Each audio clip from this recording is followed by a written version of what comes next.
हठ योगी शास्त्र विरुद्ध साधक जो पता लग जाए ना वह बाबा जी खड़ा तप है भाई, और 5 दिन हो गए 10 दिन हो गए कोई फिर महीना हो जा तो सारा बरवाला देखने जा सारे उस पर चढ़ा का, और भाई पैर सूझ रहे हैं, मोटे मोटे पैर हो गए, और क्या होंगे उस गधे के, खड़ा रहेगा तो पैर सूझेंगे। परमात्मा ने भक्ति करने का तरीका बताया है वेदों में, गीता जी में, बिल्कुल आसान मार्ग है, सहज मार्ग है, वो तो किया नहीं।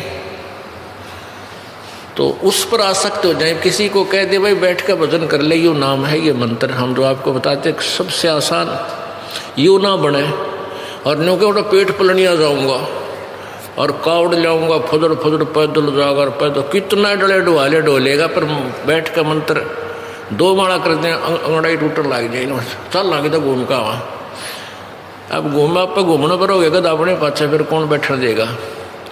तो कहने का भाव ये कि हमारा यह बीमारी वहां से लगी हुई है, अब इसको हमने दोबारा सेट करना।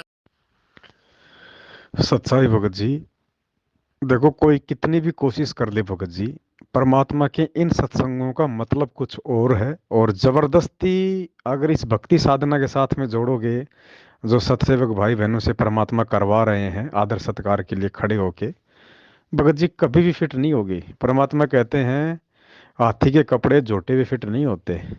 ये इस तरह की बकवाद सत्संगों को तोड़ मरोड़ के उनका उल्टा अर्थ पेश करके संगत में भेजना अपने खुद के कर्म बिगाड़ना है, और कर्म उनके भी बिगड़ेंगे जो ऐसे सत्संगों को, जो कि ईर्ष्यावश भेजे जा रहे हैं, जो आगे उनको शेयर करेगा।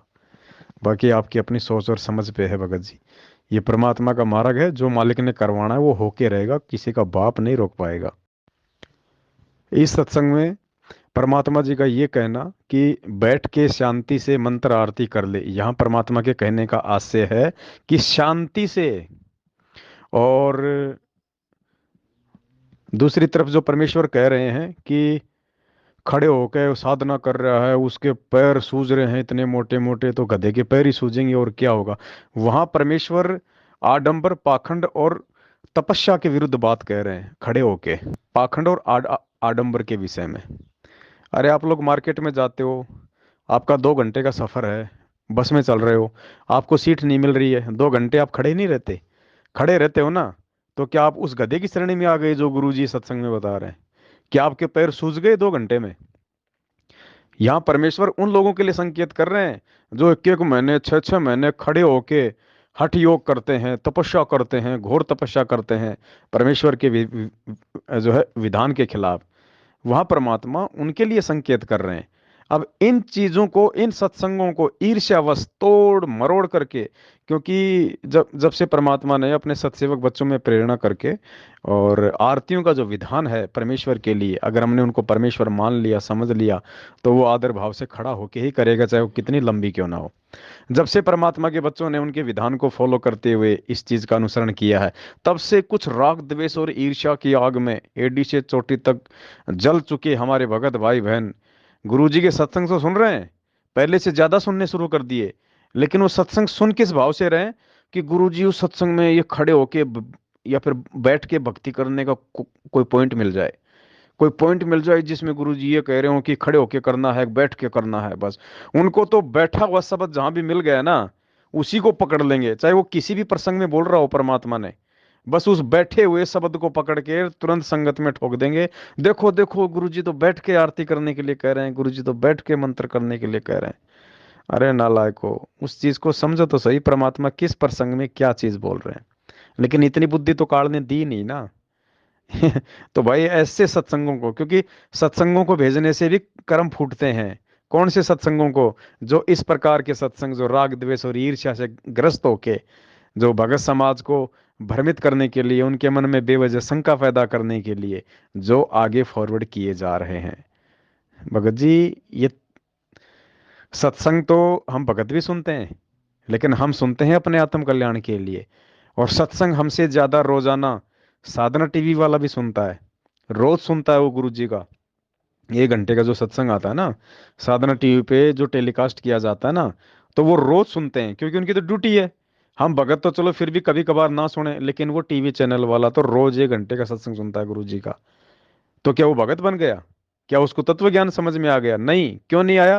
क्योंकि वो गुरुजी के सत्संगों को खाली अपने धार्मिक धंधे के लिए सुनता है। उसको तो चलाना है, उसकी ड्यूटी है, उसकी नौकरी है।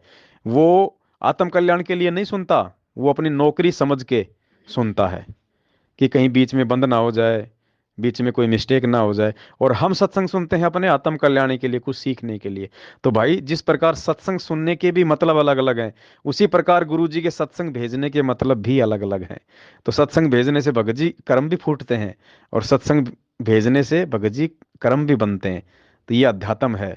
ये बच्चों के समझ में नहीं आएगा भगत जी, और बाद में सिर पिटोगे अपना, कुछ हाथ नहीं लगेगा। ये तो जो भगवान ने करवाना है वो होके रहेगा, किसी का बाप नहीं रोक सकता इसको। और परमात्मा ये भी सत्य है, अपने सत्सेवक बच्चों से करवाएगा, साध संगतियों से ही सारा अपना नया विधान बनवाएगा।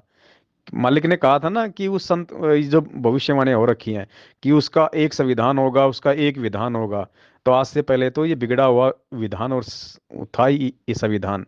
अब परमात्मा अपने बच्चों से इसका नवीनीकरण करवाएंगे, सत्सेवकों से, कि वास्तव में आरती, आरती है क्या, आरती होते कैसी है, गुरुजी कौन है, गुरुजी क्या है, गुरुजी को क्या मानना है। ये अब नए सिरे से शुरू होगा भगत जी। और नए सिरे से शुरू होगा तो काल तो अपना पैर बीच में फंसाएगा फंसाएगा, लेकिन वो भी अपनी कोशिश कर ले, वो भी खुश हो ले भैया। और लेकिन जो होना है वो तो होके रहेगा परमात्मा का, चाहे कोई कितना ही बीच में टांग क्यों ना डाले। सत साहेब।